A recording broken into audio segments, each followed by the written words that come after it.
Liquor scam కేసులో sit దర్యాప్తులో మరో కీలక మలుపు తిరిగింది. ఈ కేసులో స్వయాన జగన్ పిఏ సునీల్ రెడ్డి పాత్ర పైన దృష్టి సారించారు సిట్. హైదరాబాద్, విశాఖపట్నంలో నర్రెడ్డి సునీల్ రెడ్డి పేరుతో ఉన్న 10 కంపెనీల్లో సోదాలు నిర్వహించింది. అసలు ఎవరి సునీల్ రెడ్డి అంటే జగన్ సతీమణి భారతికి బంధువు, జగన్ అక్రమాస్తులకు నమ్మకమైన ఒక బినామీ. జగన్ రెడ్డి వ్యక్తిగత ఆర్థిక వ్యవహారాలన్నీ సునీల్ రెడ్డే చక్కబెడతారు. జగన్ తాను ఏర్పాటు చేసిన అన్ని కంపెనీల్లో సతీమణి వైఎస్ భారతి తర్వాత సునీల్ రెడ్డినే డైరెక్టర్గా నియమించారు. తన వ్యాపార సామ్రాజ్యంలో మొదటి స్థానం సండూర్ పవర్ది అయితే రెండవది భారతీ సిమెంట్స్ అని జగన్ చెప్తూ ఉంటారు.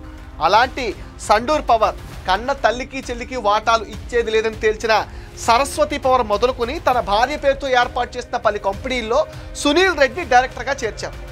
12 ఏళ్ల క్రితం జగన్తో పాటు అక్రమాస్తుల కేసులో జైలుకెళ్లాడు.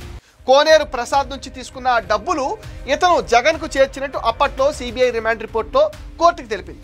అప్పటికే అరెస్ట్ అయి ఒంటరిగా జైలు గదిలో ఉన్న జగన్కు సేవలు అందించేందుకు సునీల్ను అక్కడ ఉంచాలని అప్పట్లో అక్రమాస్తుల కేసు వాదించిన లాయర్లు సిబిఐ కోర్టులో పిటిషన్ వేశారు.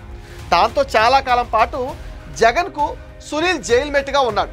అండ్ వైసీపీ అధికారంలోకి వచ్చిన తర్వాత 10 కంపెనీలకు ఆయనను యజమానిగా చేసినట్టుగా సిట్ వర్గాలు ఆధారాలు కూడా సేకరించాయి. ఏపీలో మందుబాబుల రక్తాన్ని పీల్చి దోచుకున్న వేల కోట్ల రూపాయల మనీ రూటింగ్లో ఈ కంపెనీలు ఉపయోగించినట్టుగా తెలుస్తుంది. ఏపీ సహా పొరుగు రాష్ట్రాలైన తెలంగాణ, కర్ణాటకలో రియల్ ఎస్టేట్ వ్యాపారాలతో పాటు ఇతర దేశాల్లో మైనింగ్లలో కూడా పెట్టుబడులు పెట్టినట్టు ఇప్పటికే సమాచారం సేకరించింది సిట్.